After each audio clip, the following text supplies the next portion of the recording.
शाम जब वो खेत में पहुंची तो उसकी दुनिया बिखर चुकी थी। रामू, उठो, क्या हो गया तुमको? माया, जल्दी बैलगाड़ी मंगवाओ, शायद अब भी जान बच जाए। मगर जान बच नहीं सकी। गांव के सबसे मेहनती किसान रामकिशन को सांप ने डस लिया था और उसकी देह अब मृत्यु से लिपट चुकी थी। 2 दिन बाद गांव का साहूकार हरि प्रसाद उसके दरवाजे पर आ धमका। माया, ये देख दस्तखत, तेरे आदमी ने मुझसे कर्ज लिया था, अब खेत मेरी मिल्कियत है। हरि प्रसाद भैया, अभी तो उनकी 13वीं भी नहीं हुई है, जरा वक्त तो दीजिए। वक्त नहीं दिया जाता माया, कर्ज चुकाया जाता है, खेत मेरा हुआ। अगले दिन माया ने पंचायत में गुहार लगाई। सरपंच जी, ये खेत रामकिशन की आखिरी निशानी है, मेरी गुड़िया का सहारा है, कुछ तो कीजिए।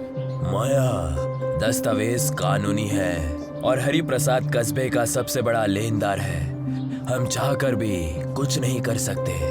तो क्या औरत का कोई सहारा नहीं होता? क्या सारे कानून सिर्फ पैसों के लिए हैं? अगर खेत बचाना था तो वक्त पर कर्ज चुकाना चाहिए था माया। अब खेत जा चुका था और साथ ही इज्जत भी। माया रोज सुबह दूसरों के घर बर्तन मांजने और खेतों में मजदूरी करने निकलती। बिटिया, तू पढ़ लिख जा, इस दुनिया में हमारे जैसे लोगों को कोई नहीं पूछता। माँ, मैं बड़ी होकर खेत वापस लाऊंगी और उस हरि प्रसाद को बताऊंगी कि बेटी क्या होती है। उस दिन से गुड़िया के मन में एक आग लग चुकी थी। वो एक दिन सब बदलने की ठान चुकी थी, मगर कैसे? ये सवाल हर रोज उसके सामने खड़ा हो जाता था। 20 साल बाद गुड़िया जंगल में अकेली लकड़ियां काट रही होती है। दोपहर की गर्मी और थकान से उसका शरीर जवाब देने लगता है। उफ, आज तो सूरज आग उगल रहा है, थोड़ा आराम कर लूं इस दरख्त की छाया में। तभी हवा के झोंके के साथ उसे एक अनोखी खुशबू आती है। ये कैसी खुशबू है? मीठी, मसालेदार, अजीब सी महक। वो उठती है और उस खुशबू का पीछा करते हुए पुरानी टूटी फूटी झोपड़ी में पहुंचती है। अंदर एक बुजुर्ग औरत कुछ तल रही होती है। अरे गुड़िया, आज फिर लकड़ी लेने आई है। आपको मेरा नाम कैसे पता? तू इस जंगल में बचपन से आती है ना, मैं यहीं पर रहती हूँ, तुझे बचपन से देखती आई हूँ। अच्छा, लेकिन ये खुशबू, आप क्या बना रही हैं? ये है आम के पकौड़े। आम के पकौड़े? ये क्या होते हैं? मैंने तो कभी नहीं सुना। अरे ये मेरी खास रेसिपी है, इसे यहाँ कोई नहीं जानता, बस एक मेरा बेटा जानता था, लेकिन अब वो इस दुनिया में नहीं रहा। बुजुर्ग औरत की आंखें भर जाती हैं। गुड़िया कुछ देर शांत रहती है और फिर झिझकते हुए कहती है, आप चाहें तो मुझे सिखा सकती हैं, मैं सीखना चाहती हूँ। तू ही वो हाथ है जिसे मैं ये विरासत सौंप सकती हूँ। अब मेरे दिन भी पूरे हो रहे हैं, मैं चाहती हूँ कि ये स्वाद जिंदा रहे। पहले तू मुझे अपने बारे में सब कुछ बता। वो कहावत है ना, जिसे स्वाद समझना है उसे पहले जिंदगी समझनी होगी। गुड़िया अपनी पूरी कहानी सुना देती है। रामकिशन की मौत, साहूकार की नाइंसाफी, माँ की मेहनत और अपने अंदर बढ़ते हुए बदले और अपनी आज़ादी के ख्वाब। तेरे जैसे ही मेरे बेटे के भी ख्वाब थे, लेकिन वो शहर चला गया और वहाँ हादसे में उसकी मौत हो गई। तब से ये झोपड़ी, ये रेसिपी मेरी दुनिया रह गई। अगर आप चाहें तो ये रेसिपी अब मेरी दुनिया बन सकती है।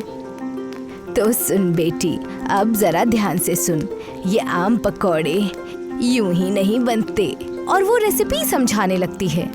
एक पका मीठा आम लेना है, उसे मैश करके बेसन में मिलाना है। एक पका आम बेसन में, फिर उसमें डालना है इलायची, हल्दी और थोड़ा आमचूर, अदरक का हल्का रस और मिर्च डालनी है और घोल तैयार हो जाएगा। उसके बाद अब छोटे छोटे पकौड़े बना और धीमी आंच में घी में तल। बस बन गए तकदीर बदलने वाले पकौड़े। गुड़िया पहली बार खुद से वही पकौड़े बनाती है। झोपड़ी में वो स्वाद हवा में घुलने लगता है। ये तो जादू है। ये तो लोगों को दीवाना बना सकता है। बिल्कुल। और अब ये जादू मैं तुझे सौंपती हूँ। औरत गुड़िया के सिर पर हाथ रखकर आशीर्वाद देती है। जा बेटी, स्वाद से अपनी तकदीर बदल। उस दिन उस झोपड़ी में सिर्फ पकौड़े नहीं बने, एक ख्वाब तला गया था जो अब दुनिया में अपना रंग फैलाने को तैयार था। गुड़िया ने ठान लिया था कि अब उसे रुकना नहीं है। अब ये पकौड़े ही मेरी ताकत हैं और यही मेरी लड़ाई का हथियार भी हैं। उसने एक पुराना ठेला खरीदा, इसे रगड़ रगड़ कर चमकाया, फिर अपने हाथों से एक बोर्ड लिखा, आम पकौड़े वाली। देखो भाई, अब ये आराम से पकौड़े बनाएगी। अरे कोई खाएगा भी क्या? पकौड़े में आम, वाह रे किस्मत। बेचारी माया की बेटी पगला गई है शायद। मगर गुड़िया ने किसी की बातों पर ध्यान नहीं दिया। ठीक है, हंस लो आज, एक दिन तुम खुद लाइन में खड़े नजर आओगे। अरे ये क्या तमाशा लगा दिया इस लड़की ने। किसान की बेटी बावर्ची बन गई। आजकल के बच्चों में ना अक्ल बची है और ना ही कोई शर्म। पर जिस दिन पहला बच्चा ठेले के पास आया और पकोड़ा खाया, सब बदलने लगा। अम्मा, ऐसा स्वाद तो मैंने कभी नहीं चखा। मुझे भी दो, मुझे भी दो। खा के बताओ, स्वाद खुद बोल उठेगा। धीरे धीरे गांव की गलियों में आम पकौड़े की खुशबू फैलने लगी। पड़ोस के गांव से लोग आने लगे। आपका जायका तो जादू है बेटिया। एक दुकान हमारे साथ भी खोलो। अम्मा, अब तो खेतों में मजदूरी मत कर, ये देख आज का मुनाफा। बेटिया, तूने तो मेरी टूटी हुई कमर को सहारा दे दिया। कल सुबह इस लड़की का ठेला उठवा दो, बहुत नाच रही है आजकल। सुबह हुई, गुड़िया ठेले पर सामान लगा ही रही थी कि दो गुंडे आए और ठेले को धक्का देने लगे। अबे क्या करते हो, हटो यहाँ से। ये हमारी बेटी जैसी है, इसके साथ गलत कुछ नहीं होगा। लोगों ने गुंडों को भगा दिया। हरि प्रसाद, अब बहुत हो चुका। ये वही जमीन है जो तुमने चालाकी से छीनी थी। मेरे पास दस्तावेज हैं और अब गांव वाले भी साथ हैं। ये खेत मेरा है, मेरे पापा का था। मैं गलती मानता हूँ, जो किया बहुत बुरा किया। पंचायत ने फैसला सुनाया, रामकिशन की जमीन उसकी बेटी को लौटाई जाए। अब उसी खेत पर एक खूबसूरत होटल बन चुका था। नाम था गुड़िया के आम पकौड़े। क्या बढ़िया आकार दिया है और कितना बढ़िया स्वाद है। बेटा, तूने तो कमाल कर दिया। अब मेरी गुड़िया सिर्फ एक लड़की नहीं, पूरे गांव की पहचान है। और एक दिन उसी होटल की लाइन में एक जाना पहचाना चेहरा खड़ा दिखा। हरि प्रसाद जी, आप?